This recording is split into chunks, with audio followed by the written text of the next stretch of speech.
Hi, I am Susan Ellenberg, and welcome to my brand new podcast. We're calling it And Just One More Thing because truly that is the way my brain works.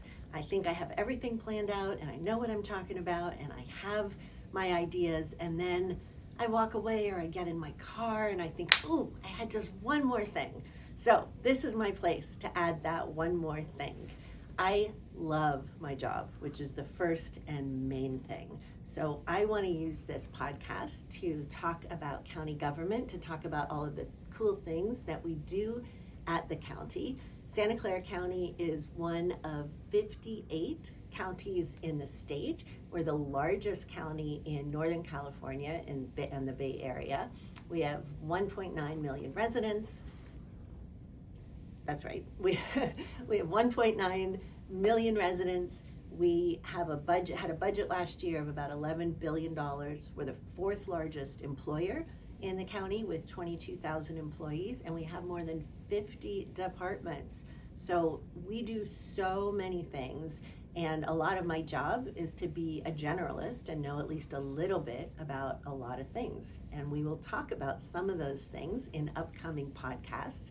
We'll also have some focus on some of the issues that are most important to me. We will talk about the county's work expanding access to mental health services and substance use disorder services. We're going to talk about alternatives to incarceration and what real public safety can look like with a reformed criminal justice system. We will talk about homelessness and particularly the additional work that we need to do around preventing homelessness. And as you might imagine, we will talk a lot about children, particularly about childcare. My plan is to have guests with me. Sometimes we'll be here, sometimes we may be out in the field. If there are particular topics that you would like to hear about and would like us to cover, please reach out to my office or respond to whatever channel you're watching this podcast on. And the last piece I'll share is that we might have some fun facts or at least little known facts about Susan that I will be happy to share at the very end of And Just One More Thing. So I hope that you will join me on this journey and let me know what interests you. Thanks.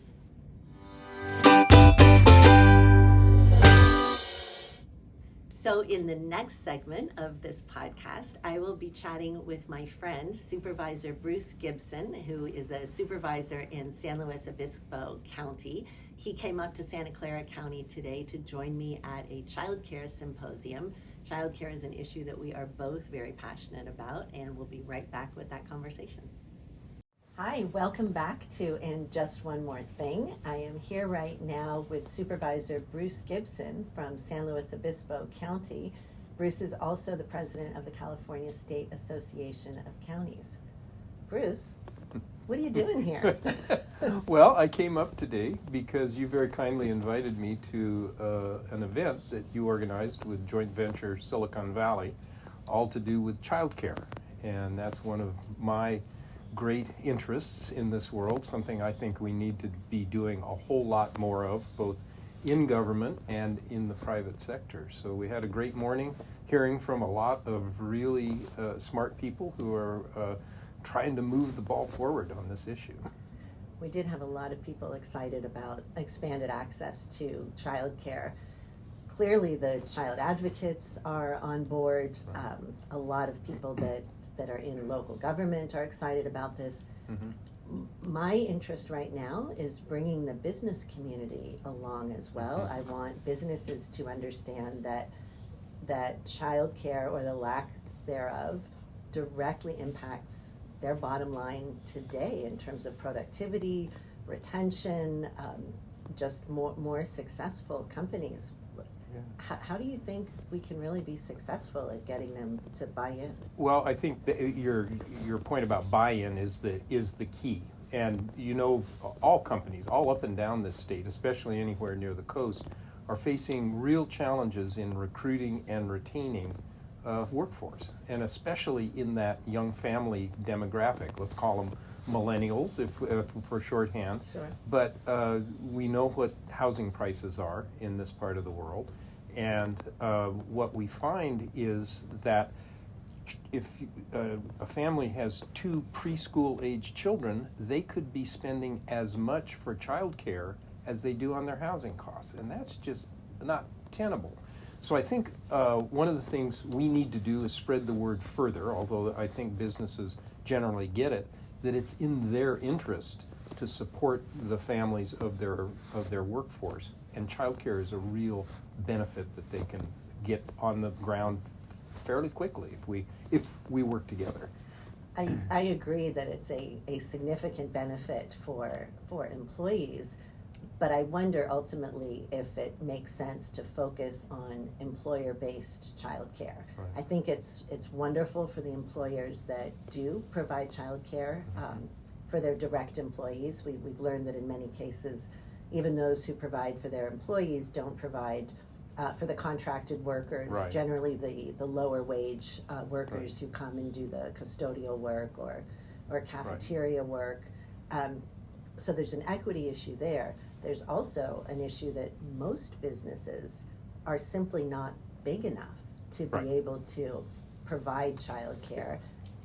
And when people change jobs, they would lose their childcare, kind of like the way we've organized our healthcare system largely around employers. That patchwork of how we deal with healthcare is a little bit the same in childcare. What I thought was wonderful about this morning is that there was a really clear message that childcare for everyone is a public good. And, you know, in this country, we don't really have that mindset, at least universally. We look at other developed countries, and of course we hold up the Scandinavian countries often. But if you look at the investments they make in their children, and we can reduce it to dollars per year, they are spending hugely more than we are here in this country. And so trying to establish that idea in the public consciousness and in the business community that childcare is a public good, I think that shifts the conversation and maybe takes it away from it being solely the responsibility of employers to provide that service. Now, your point about small businesses being unduly burdened is absolutely the case. You know, they may be looking to make some kind of contribution financial to their employees. And in San Luis Obispo County, we're trying to put together coalitions of different entities in the private sector and the nonprofit sector to build a child care infrastructure. So there's a lot of work to do and a lot of different paths that we may have to try, but I think ultimately if we keep the goal of having better childcare, universal childcare available as a public good, will lead us in the direction where we need to go. So, Bruce, we still hear so often that childcare is a women's issue, which makes me a little bit nutty, because I think it's an everybody issue, but I would love to hear why this is one of your primary focuses. Yeah. Well, I'm the father of 2 sons, now well into their millennial middle age, frankly. So I've been on the front lines of raising children in a household that had 2 folks working outside the house. Actually, part of my career I was working just outside the house, farming oranges on my ranch. But still, you know, the care of one's children is really huge, and so that's been ingrained in me. When I was lucky enough to have my maternal grandparents right next door when I was growing up in the San Fernando Valley, and so I've always felt that taking care of children is just the most important thing. Then I spent 12 years as a commissioner on the first 5 commission in San Luis Obispo County, and that really solidified the thought for me. It, all the benefits of spending time and investing emotionally and financially and all these other, educationally with young children, 0 to 5 in the case of first 5, pays off. And it is interesting. It is often thought of as a women's issue, and as a first 5 commissioner, I can't tell you the number of times I was the only man in the room as we were talking about childcare.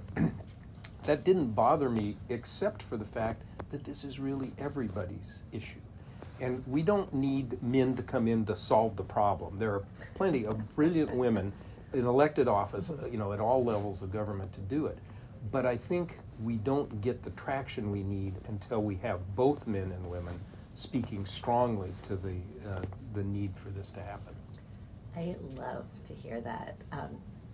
I know we need to wrap up, but I want to share just one last observation. We are both county supervisors, both CSAC officers, and I think childcare is so particularly a county issue because we are the safety net, and county governments have been set up largely to care for people who have had some kind of trauma or break or real hardship in their lives, and that's our obligation. We also have to acknowledge that those are very expensive fixes when we're looking at high-end medical care, high-end criminal justice system involvement, social services. I truly believe that if we could convert our systems to really emphasizing prevention and early intervention, we can not only take better care of people, but be in a fiscally stronger position. Absolutely. Because you need fewer dollars at the beginning compared to what you need when people are really in trouble. Absolutely true. And it's true in every county in California. And that's one of the things that I'm really excited about is in my year's presidency will be over in the later part of 2024. Yeah. Our colleague, Jeff Griffiths from Inyo County, very different. I, as you know, come from a mid-sized county. Jeff represents a county of 18,000 people. Yours has 1.8, and as we move through this string of officers, I know all three of us are committed to exactly that idea of making it work for all 39 million Californians. So we will keep our eyes on the bouncing ball. Absolutely. Thank you so much for visiting, and thank you for talking with me. My Have pleasure. a great day. You do the same.